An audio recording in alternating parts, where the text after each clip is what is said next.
Sáquennos de aquí. Entrevista a María Simma. Nicky Elch. Editorial. Gratis lo recibiste, gratis ofrécelo. Dedicado con amor a todos aquellos que aún han de experimentar el amor de Dios.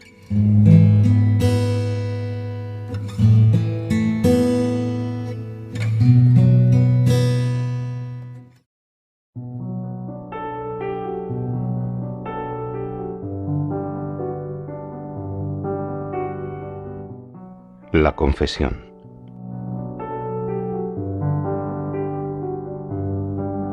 ¿Qué le han comentado, si han dicho algo, las almas del purgatorio acerca del sacramento de la reconciliación o confesión?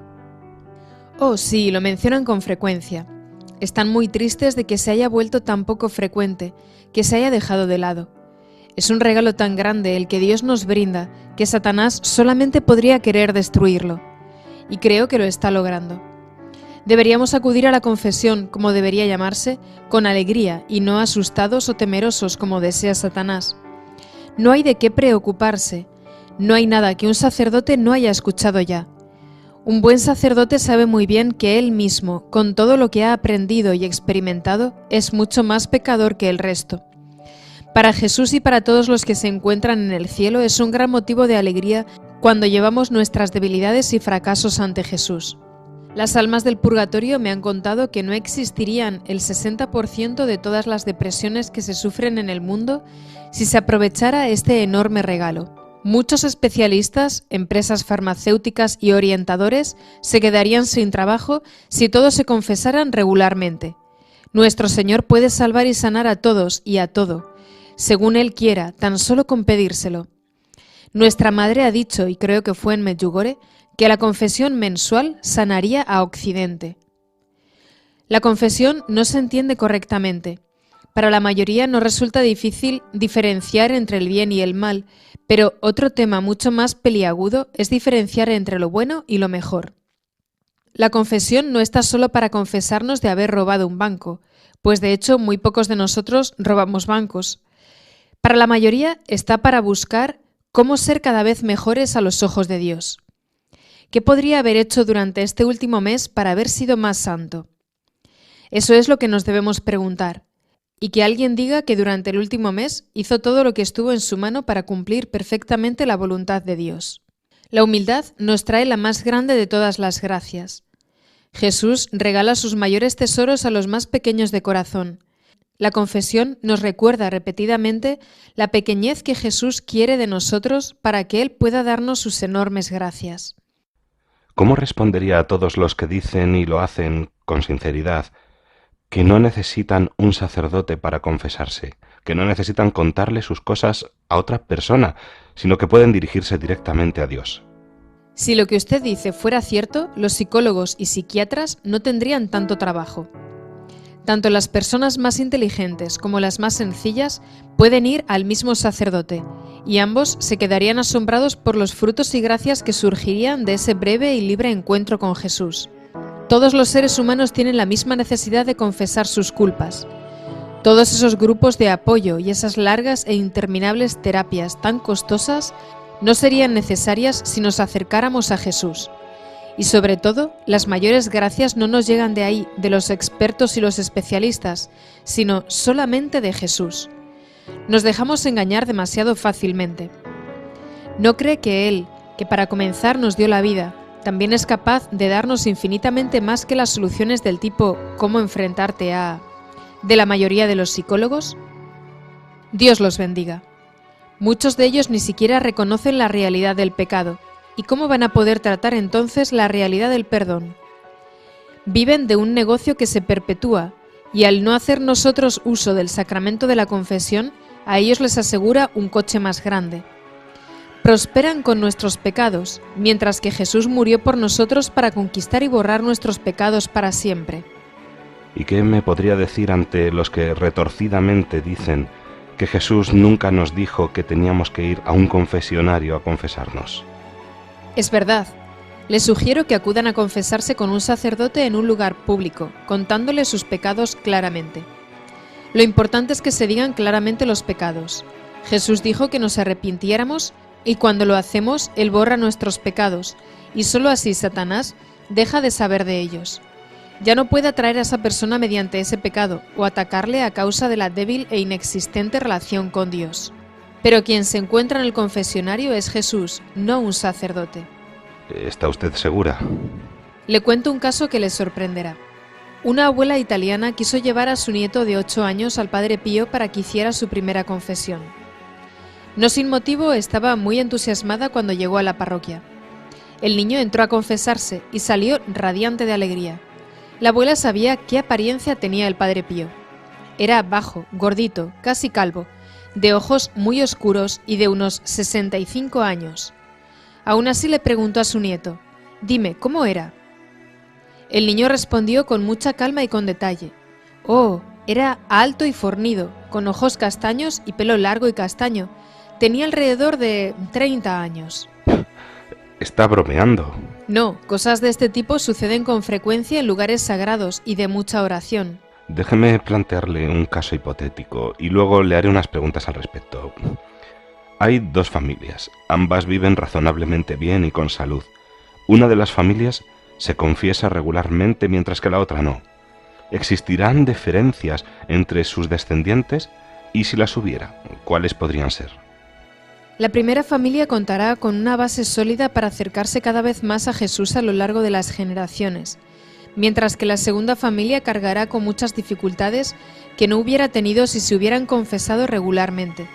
Por ejemplo, enfermedades y debilidades que podrían haberse evitado. La actitud correcta y penitente de la primera familia se reflejará en la fortaleza y la felicidad de sus descendientes, mientras que los de la otra familia serán más propensos a los ataques de Satanás. Entonces, ¿quiere decir que quienes son conscientes de su estado de pecado terminan siendo más sanas que aquellas que no lo son? Sí, con la humildad que produce la confesión y la oración, y con el amor a Dios que nos viene de ello, hace que crezca una fortaleza y un equilibrio que se manifiesta en personas más saludables. Y esto significa que serán más saludables emocional, mental y físicamente, y que también se extenderá a lo largo de las generaciones. Entonces, podremos garantizar vidas más sanas a nuestros hijos, nietos y bisnietos con nuestro amor, con nuestras oraciones y con nuestras confesiones. Sí, exactamente. Gran parte de la medicina actual se limita a reparar los daños. Si los médicos actuales en todos los campos dedicaran el mismo tiempo y energía a la prevención en el sentido que nos indican los 10 mandamientos, el mundo tendría solo una pequeña fracción de las enfermedades que sufre en la actualidad. La medicina preventiva no nos cuesta nada y sobre todo nos damos cuenta más claramente de la inmensidad del amor de Dios por nosotros. Esto no es un juego para Él. Él se llena de alegría cuando estamos llenos de paz y de la felicidad que produce. Dios solo quiere vernos felices, libres y saludables. Entonces, ¿puede explicar la función de la contrición y del arrepentimiento en el momento de la muerte? Nos libramos de todas nuestras culpas con una buena confesión, si es totalmente honesta y si nos arrepentimos de corazón. Pero también hay que reparar el daño causado. Aún no quedamos completamente librados de esos pecados. Para obtener la total absolución, el alma debe quedar libre de toda atadura. En el caso de una madre con muchos niños pequeños que está a punto de morir, deberá entregarse hasta tal punto que pueda decir con sinceridad: Dios te entregó todo a ti, que se haga tu voluntad. Esto puede ser muy, muy difícil. La libertad mediante el pago de hasta el último céntimo, como dice Jesús en el Evangelio, se da entre nosotros y Dios, entre nosotros y los demás, con una reparación extra y liberándonos totalmente de toda atadura sobre asuntos que no sean los de Dios. Entonces, estar totalmente libre de todo pecado sería un proceso de 3 pilares. Sí, primero expiación entre nosotros y Dios, luego expiación entre nosotros y la persona a la cual herimos, que también nos implica siempre a nosotros mismos, y finalmente la reparación por medio de la oración y las buenas obras. No solo se debe borrar el pecado, sino que también se debe reparar. ¿Las personas no católicas y los no cristianos también deben confesarse? Oh, sí. Ningún sacerdote que desee cumplir las enseñanzas de Jesús puede rechazar a un penitente. Sin embargo, si esto ocurre, sugiero a esa persona que rece por ese sacerdote que le ha rechazado y que mire adelante. No importa quién sea el pecador, qué educación ha tenido o de dónde proviene. Todo lo que necesita es un arrepentimiento profundo por todo el mal que ha hecho. Pronto ese pecador encontrará un sacerdote por voluntad de Jesús, se lo puedo asegurar. A pesar de que los no católicos no pueden recibir el sacramento de la confesión, realizar una confesión informal les haría tanto bien a sus almas. Puedo asegurarlo. Cuando un no católico busca esto, Dios le concederá unas gracias muy, muy grandes.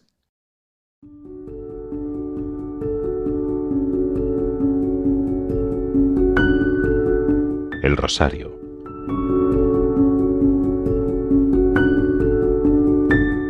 ¿Cuál es su opinión con respecto al rosario? ¿Es tan importante? El rosario ayuda a curar las heridas y es también una gran fuente de paz, en especial para aquellas familias que lo rezan juntas. Satanás odia el rosario precisamente por esta razón. Lo siguiente ocurrió el 16 de diciembre de 1964. Enseguida va a darse cuenta de por qué me acuerdo hasta de la fecha exacta. Ese día llegué a casa muy cansada, pero vi que tenía una gran cantidad de cartas. Me propuse revisarlas rápidamente y contestar solo las 2 más urgentes. Elegí 2 y me di cuenta de que lo que se necesitaba en ambos hogares era un rosario en familia, y así desaparecería la angustia que experimentaban. Entonces me senté y saqué la carpeta donde guardo papeles y sobres. La coloqué aquí en el centro de la mesa, la abrí y extraje 2 hojas y 2 sobres. Como acostumbro, comencé a escribir la dirección en los sobres antes de escribir las cartas. Repentinamente escuché un silbido agudo y vi a Satanás parado aquí a mi derecha. Era un hombre moreno y atractivo, de 30 años, que me lanzaba miradas de odio y rabia.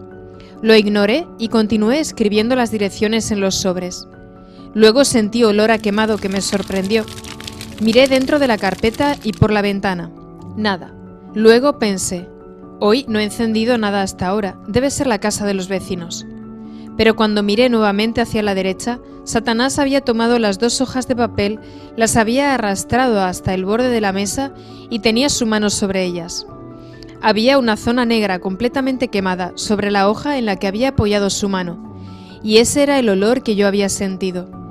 En el nombre de Jesús le ordené que se retirara, y así lo hizo rápidamente.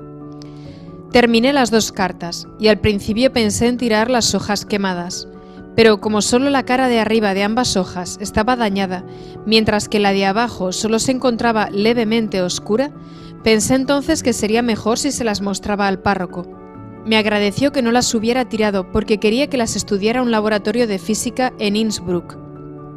En su opinión, era físicamente imposible que se quemara solo una cara sin quemarse también la otra. Envió las hojas al laboratorio preguntando si allí podían hacer lo mismo. Pasados 3 meses, el laboratorio las devolvió diciendo que era imposible y que estaba equivocado, que la segunda hoja no podía haber estado debajo de la quemada. Pero no, yo no estaba equivocada. El original se perdió cuando se quemó mi casa, pero había hecho una foto de las hojas quemadas. La foto la hice cuando la segunda hoja de papel que estaba debajo ya se había roto. En resumen, así odia Satanás el rosario. ¿Qué le diría a aquellas personas a quienes el rosario les parece aburrido e inútil a causa de las repeticiones? La humildad presupone que hablemos solo de lo que hemos experimentado. Quienes afirman eso es que no han rezado el rosario. La meditación de los misterios, la meditación de la vida de Jesús, nos brinda tanta paz y alegría que Satanás se vuelve loco. María hizo muchas promesas a aquellos que rezan el rosario, y lo hizo por medio de Santo Domingo. Conozco a una mujer que se compró un rosario nuevo, a unos 100 metros de la iglesia a la que se dirigía a rezar con un grupo numeroso de peregrinos. Cuando se arrodilló en el banco, lo buscó en su bolso y se encontró que solo quedaba un puñado de cuentas sueltas y muchos pedacitos de alambre. El diablo lo había soltado todo para que no rezara el rosario. Satanás odia la paz y odia la curación, y el rosario es extremadamente curativo y un arma muy poderosa contra él. ¿Alguna vez se le ha aparecido algún alma del purgatorio pidiéndole que rezara un rosario con él o ella? Sí, eso sucede. Recuerdo una vez, fue en los años 50, cuando viajaba en tren desde Bludenz. Era uno de esos días en los que había muchos viajeros, así que elegí, como hago habitualmente, el último vagón del tren. Subí y pronto encontré un compartimento en el que viajaba solamente una mujer. Me senté a su lado. Todavía no me había acomodado cuando sacó un rosario de su bolso y dijo: «Bueno, aquí hay alguien que rezará el rosario conmigo». Lo primero que pensé fue: si hace lo mismo con todo el que entra, no me extraña que esté sentada aquí sola. Pero, por supuesto, yo estaba muy feliz de rezar con ella el rosario, y en el tiempo que duró no entró nadie al compartimento. Cuando terminamos, dijo: «Gracias a Dios», y desapareció al instante. Me encontré totalmente sola en el compartimento, mientras numerosas personas daban vueltas por los pasillos. Solo en ese momento fue cuando tuve el presentimiento de que se había tratado de un alma del purgatorio.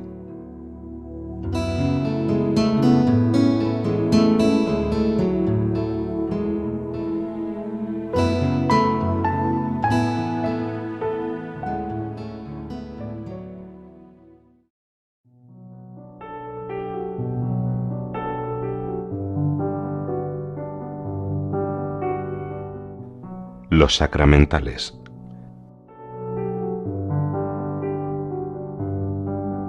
¿Qué son los sacramentales? ¿Son importantes para nosotros y para las almas del purgatorio?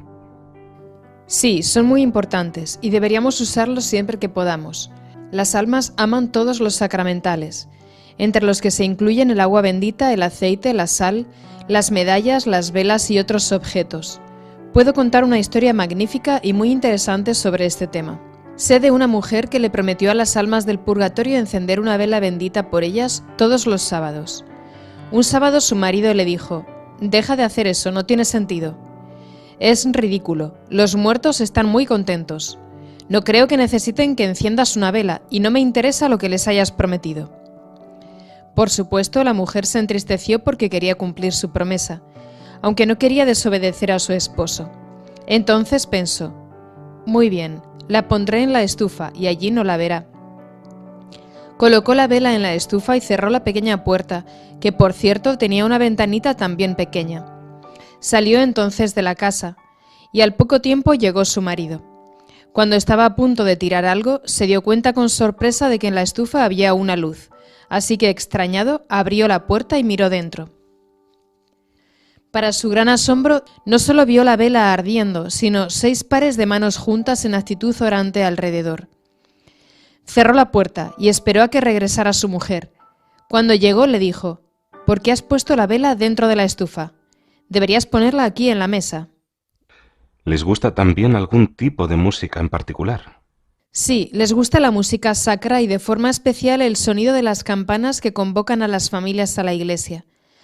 Así que nos puede sorprender que en algunos laicistas protesten diciendo que las campanas son una invasión a su privacidad. Satanás tiene otro punto más a su favor si las sociedades están tan espiritualmente muertas como para no reaccionar ante estos ataques. ¿Cómo puede ayudarnos a nosotros y a las almas del purgatorio el agua bendita? Deberíamos tener agua bendita a mano en todos los hogares. Deberíamos usarla con frecuencia. En caso de que algo nos perturbe o si se ha cometido un gran pecado, deberíamos rociar el lugar con agua bendita.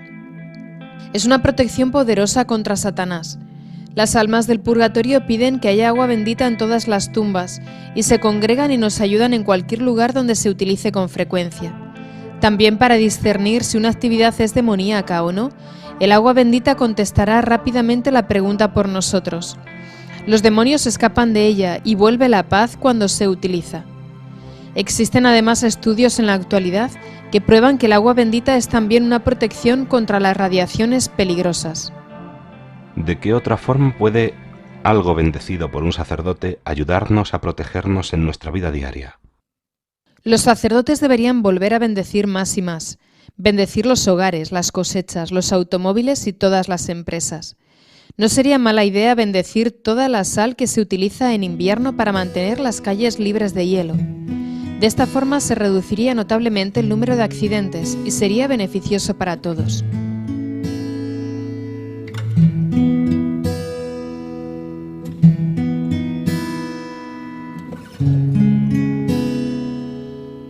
Sáquennos de aquí. Entrevista a María Sima. Nicky Elch. Editorial Gratis lo recibiste, gratis ofrécelo. Dedicado con amor a todos aquellos que aún han de experimentar el amor de Dios.